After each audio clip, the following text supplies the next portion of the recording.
दबाव।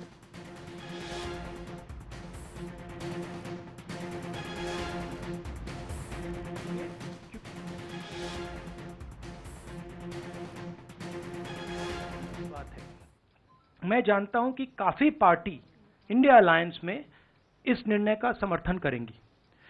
एक दो पार्टी हो सकती हैं जो जिनकी राय थोड़ी अलग हो। हमारे लिए कोई प्रॉब्लम नहीं है क्योंकि हम कोई फैशिस्ट सिस्टम नहीं है, मगर ज्यादा से ज्यादा पार्टियां इस डिसीजन को पूरी तरीके से सपोर्ट करेंगी।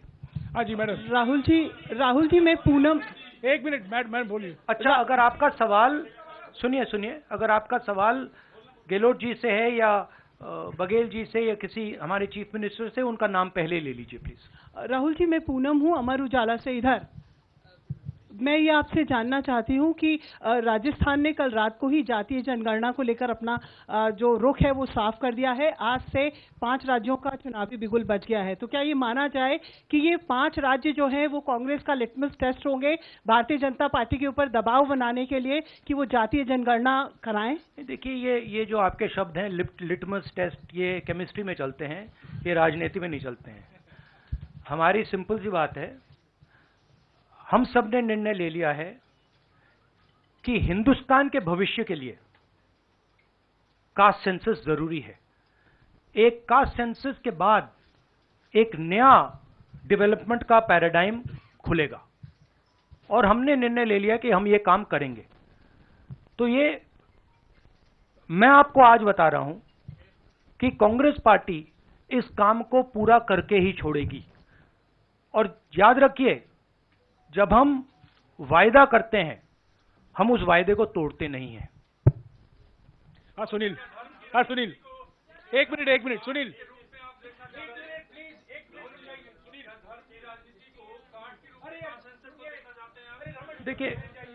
देखिए नहीं, मैं इसका जवाब देता हूं। देखिए, ये कास्ट और धर्म की बात नहीं है, ये गरीबी की बात है। हिंदुस्तान के ओबीसी, हिंदुस्तान के दलित, हिंदुस्तान के आदिवासी और हिंदुस्तान के गरीब लोग, इनके लिए यह काम किया जा रहा है। आज क्या हो रहा है, 2 हिंदुस्तान बन रहे हैं, एक अदानी जी वाला और दूसरा सबका। कास्ट सेंसस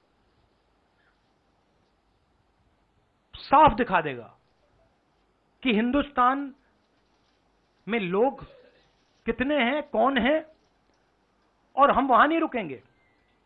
उसके बाद इकोनॉमिक सर्वे होगा तो हमें यह भी पता लग जाएगा कि कितने लोग हैं, धन किसके हाथ में है, धन कहां है, एसेट किसके हाथ में है।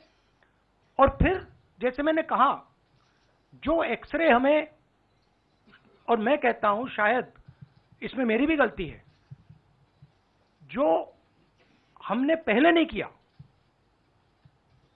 उसको अब हम पूरा करके दिखा देंगे, क्योंकि इस एक्सरे की जरूरत है। अगर हम नया पैराडाइम, नया डेवलपमेंट का पैराडाइम चाहते हैं जहां सबको न्याय मिले, उसके लिए हमें कास्ट सेंसस करना ही होगा। Sir, you've heard the Prime Minister in Hyderabad, give his counter to the caste census and about, the rights and what will happen to southern states and the various things. How do you view that? And also for the Karnataka Chief Minister, why doesn't he go ahead with the release of the caste census data? We are in discussions. We are very clear what our direction is. Those actions will be taken. I'll also let Siddaramaiah ji directly answer your question. So first, let me ask him to. You haven't answered that. I'll come back to you. He's asking about caste census in Karnataka. Our previous government in Karnataka, that is the government, our Congress government was there between 2013 and 2018. Normally he doesn't need a mic. In 2014 and 15, we have entrusted this caste census and socio-economic survey of all communities to Permanent Backward Class Commission. headed by one Kantraj, then chairman of the commission. By the time our term is over, the report was not ready. When coalition government was there in Karnataka after 2018, the caste census report was ready, but the coalition government's chief minister, Mr. Kumaraswamy, did not receive that report. Now the report is lying with the Permanent Backward Class Commission. I requested now the present chairman, Mr. Jayaprakash Hegde, to submit the report to the government. If you submit the report, you will definitely receive the report. Based consensus, caste census and socio-economic survey of all communities, particularly other backward communities. एक minute please. अरे एक minute रुक जाइए ना. जवाब दे रहे हैं. राहुल जी जवाब दे रहे हैं. On the Prime Minister's, the Prime Minister is making unconnected statements. What the caste census has to do with, representation of the South is very difficult to understand. Now, the problem is that the Prime Minister is incapable of doing the caste census. I'd like to point out something quite interesting. There are हमारे 4 chief ministers हैं. 4 में से 3 OBC वर्ग के हैं. BJP के 10 chief minister हैं, 1 OBC वर्ग के हैं, और वो भी कुछ ही दिन में चीफ मिनिस्टर नहीं रहेंगे. तो बात बहुत होती है ओबीसीज की, मगर नरेंद्र मोदी जी को यह बताना है कि ओबीसीज के लिए आपने किया क्या. मैंने पार्लियामेंट में उदाहरण दिया कि 90 अफसरों में से 3 अफसर ओबीसी वर्ग के हैं. नरेंद्र मोदी जी ने उसके बारे में कुछ नहीं बोला.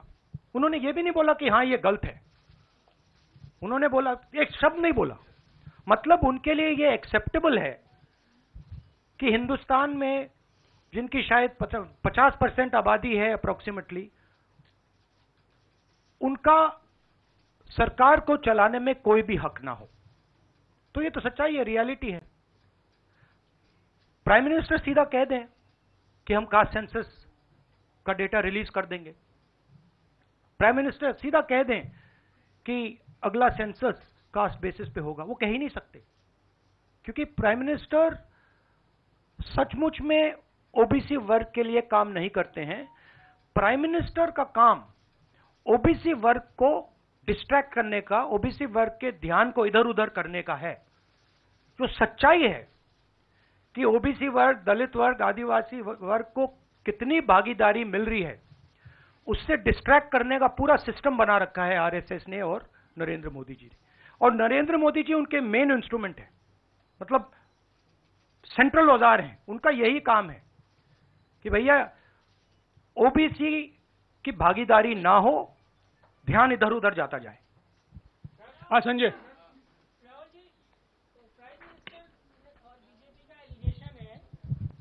कि कांग्रेस कास्ट सेंसस को इसलिए ला रही है, लाके वो हिंदू कम्युनिटी के अंदर डिवीज़न पैदा करना चाह रही है. और ये राजस्थान में उन्होंने रैली में ये बात कही कि ये कास्ट सेंसस का मतलब कांग्रेस का एडवोकेसी का, राहुल गांधी का एडवोकेसी का यही लक्ष्य है. हमारा लक्ष्य, जैसे मैंने कहा, हमारा लक्ष्य है कि एक्सरे होना चाहिए. किसी को चोट लगती है, अस्पताल में पहला काम होता है, भैया देखिए एक्सरे कराते हैं, पता लगाते हैं क्या है, सच्चाई क्या है. हमें लग रहा है कि हिंदुस्तान में जो भागीदारी ओबीसीज की होनी चाहिए, दलितों को होनी चाहिए, आदिवासियों की होनी चाहिए, हमें लगता है कि वो उनको नहीं मिल रही है. सस्पिशन है.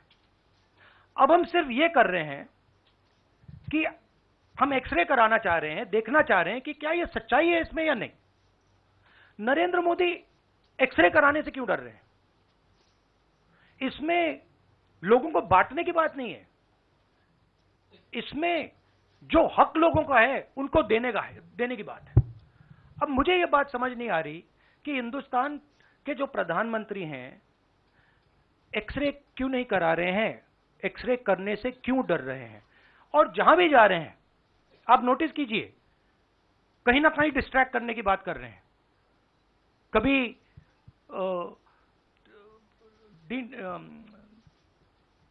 डिलिमिटेशन की बात कर रहे हैं, कभी कुछ और बात कर रहे हैं, कभी साउथ इंडिया की बात कर रहे हैं, मगर एक भाषण में नरेंद्र मोदी जी ने ये नहीं कहा कि देखिए जो राहुल गांधी ने कहा है 90 अफसर जो हिंदुस्तान को चलाते हैं उसमें से 3 लोग सिर्फ ओबीसी वर्ग के हैं, ये सच्चाई है, ये सच्चाई बीजेपी ने एक्सेप्ट की है, और उनको सिर्फ 5% बजट पर कंट्रोल है। ये प्रधानमंत्री अपने भाषण में नहीं बोल पा रहे हैं। क्यों? क्योंकि उनका लक्ष्य कुछ और है, उनका लक्ष्य डिस्ट्रैक्शन का है, और आप देखना डिस्ट्रैक्शन करने के बहुत और तरीके निकालेंगे आने वाले समय में, एक के बाद एक डिस्ट्रैक्शन करने के तरीके दिखेंगे आपको। राहुल जी 1-2 सवाल और ले सकते हैं? हाँ मौसमी। राहुल जी ये पूछना चाह रहे थे कि जिस तरह से प्रधानमंत्री नरेंद्र मोदी कह रहे हैं, कहा जा रहा है कि कांग्रेस के लिए ये बहुत ज्यादा नुकसानदेह होगा क्योंकि जो बची कुची अगड़ी जाति कांग्रेस के साथ है वो चिटक जाएंगी। तो पॉलिटिकली आपको लगता है कि ये कांग्रेस के लिए नुकसान वाला सौदा है? ये हमारा पॉलिटिकल डिसीजन नहीं है, ये न्याय का डिसीजन है, ये हिस्सेदारी का डिसीजन है, इसमें कोई पॉलिटिकल कैलकुलेशन नहीं है।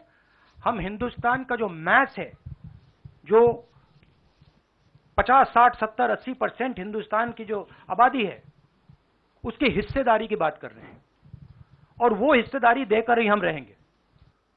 ये हमने निर्णय ले लिया है। आप देख लेना, जैसे मैंने कोविड के बारे में बोला था, चाइना के बारे में बोला था, अब मैं बोल रहा हूं कास्ट सेंसस होगा, और हिंदुस्तान के गरीबों की जो हिस्सेदारी बनती है वो उनको मिलेगी, और वो काम कांग्रेस करके दिखाएगी। अजय। राहुल जी, आपने कास्ट सेंसस के बाद इकोनॉमिक सर्वे की बात कही है, वो क्या इकोनॉमिक सर्वे स्टेट में भी होगा क्या, कांग्रेस रूल स्टेट में? एक चीज, और दूसरा आपने पार्लियामेंट में कहा था कि आपके पास जो कास्ट सेंसस का डेटा है वो आप अनाउंस करेंगे अगर सरकार नहीं करती है तो। नहीं, तो मैंने ये नहीं बोला। करेंगे? देखिए हमारे पास कास्ट सेंसस का डेटा नहीं है, क्योंकि कास्ट सेंसस का डेटा हिंदुस्तान की सरकार के पास है। तो ये मैंने कभी नहीं बोला है। मैंने ये बोला कि हिंदुस्तान की सरकार के पास कास्ट सेंसस का डेटा है, हिंदुस्तान की सरकार को उस डेटा को रिलीज कर देना चाहिए, और अगर हिंदुस्तान की सरकार उस डेटा को नहीं रिलीज करेगी तो जब हमारी सरकार आएगी पहले दिन हम उस डेटा को रिलीज कर देंगे। हाँ रवि। सवाल आपने जो इकोनॉमिक सर्वे की बात की, देखिए सवाल क्या है। सवाल यह है, पहला सवाल जो कास्ट सेंसस से क्लियर हो जाएगा, इस देश में कितनी आबादी किसकी है, ओबीसी की कितनी है, दलितों की कितनी है, आदिवासियों की कितनी है, बाकी लोगों की कितनी है, पहला सवाल। दूसरा सवाल, देश का जो धन है, देश के जो एसेट्स हैं, क्या वो इन लोगों के हाथ में भी हैं या नहीं? देश के एसेट्स में ओबीसी की कितनी हिस्सेदारी है, दलितों की कितनी हिस्सेदारी है, आदिवासियों की कितनी हिस्सेदारी है, देश के इंस्टीट्यूशंस में आदिवासी कितने, ओबीसी कितने, दलित कितने? मैं आपसे पूछ लेता हूं, इस कमरे में दलित कितने हैं? देखिए, ये मजा देखिए, इस कमरे में ओबीसी कितने हैं? हाथ उठा के दिखा दीजिए, देखिए मजा। नहीं, वो आप कैमरामैन है भैया, आपकी बात नहीं कर रहा हूं, मैं इनकी बात कर रहा हूं। तो ये सवाल है, हिंदुस्तान के इंस्टीट्यूशंस में ओबीसी कितने, दलित कितने, आदिवासी कितने? ये सवाल हम पूछ रहे हैं। इंस्टीट्यूशंस के बारे में पूछ रहे हैं, धन के बारे में पूछ रहे हैं, एसेट्स के बारे में पूछ रहे हैं, और आबादी के बारे में पूछ रहे हैं। राहुल जी इधर,